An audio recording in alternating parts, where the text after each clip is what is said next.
back about 6:45 on your Friday morning. Roads construction, as many of us know, has been a big issue for businesses around here for a while. You had all those roads closed downtown for a while, plus the widening project on Western Reserve in Boardman, and the owner of the former Sparkle Market made some big news earlier this week, suing the Mahoning County Commissioners, saying that the road construction directly led to the closing of his business. Attorney Dave Betras is here for Legally Speaking to break that one down. It's an interesting one, isn't it? Very, very interesting. Sympathetic case. Okay. Yeah. I feel like most people on the surface can understand that. They say, oh, man, I feel bad for them because... But legally hard to prove. Okay, so why is that? Well, they have to prove an inverse condemnation.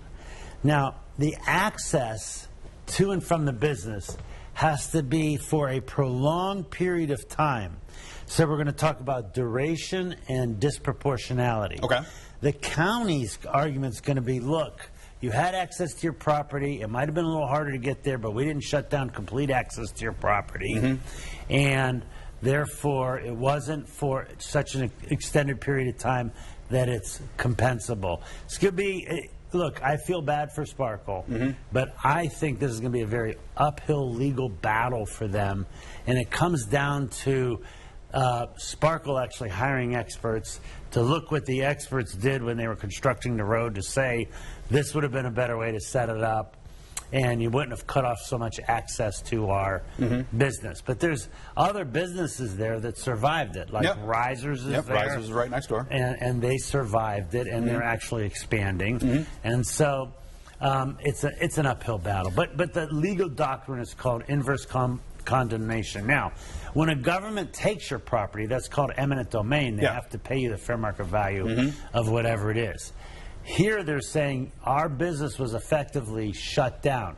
Can't just be loss of sales. It has to be that the duration and disproportionality led to us closing the store. And that's going to be a little bit of an uphill ride for them. As you mentioned, you kind of understand the argument. I mean, we've seen, there were a couple other businesses around that general area that closed. Downtown Youngstown, we lost a lot of restaurants over the last handful of years with road construction and everything.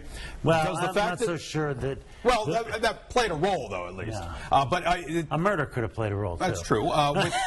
But with Western Reserve, with that project taking longer than expected, does that play into this at all? Once again, duration and disproportionality. Yes. So yes, that could be a big ace of spades in Sparkle's hands.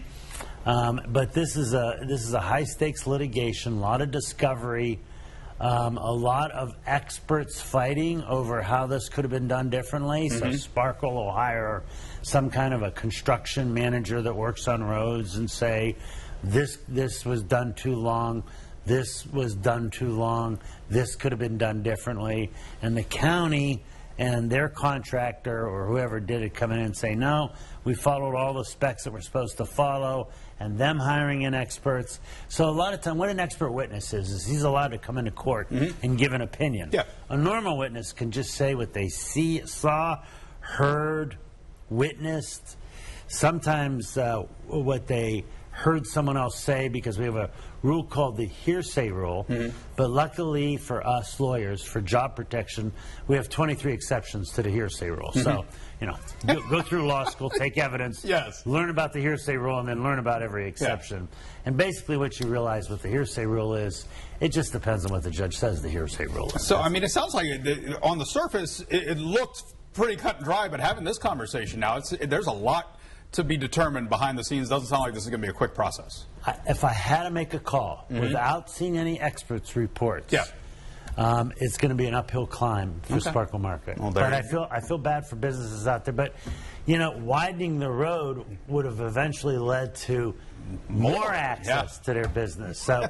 Not just a decrease in sales is going to be enough. All right, there you go. And who is the Fugazis that came in?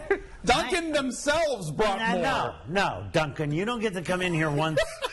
It's donut day once a year and then try to take up my show.